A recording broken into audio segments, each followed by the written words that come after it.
বাংলাদেশে সামরিক পদক্ষেপ নিতে মোদির প্রতি আহ্বান কংগ্রেস বিধায়কের।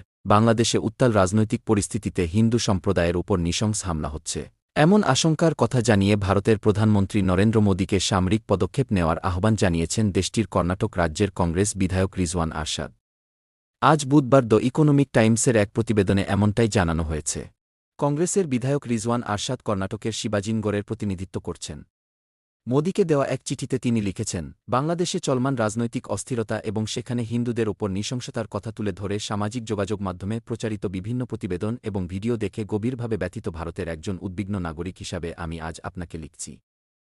ভারত ও বাংলাদেশের মধ্যে ঐতিহাসিক ও সাংস্কৃতিক সম্পর্কের পরিপ্রেক্ষিতে ওই প্রতিবেদনগুলো সত্য হলে তা মোকাবিলায় একটি সক্রিয় অবস্থান গ্রহণ করা অপরিহার্য বলেও চিঠিতে মত দেন আরশাদ। বাংলাদেশে হিন্দু সম্প্রদায়ের অধিকার ও মর্যাদা রক্ষার জন্য অবিলম্বে নতুন অন্তর্বর্তীকালীন সরকারের সঙ্গেও জড়িত হতে মোদিকে পরামর্শ দেন তিনি। কংগ্রেস বিধায়ক লিখেছেন, ভারতে সামাজিক যোগাযোগ মাধ্যমে ডানপন্থী প্রভাবশালী এবং হ্যান্ডেলগুলি এমন খবর প্রচার করছে যেগুলোর সত্যতা নিশ্চিত করার জন্য ভারত সরকারকে অনুরোধ করছি।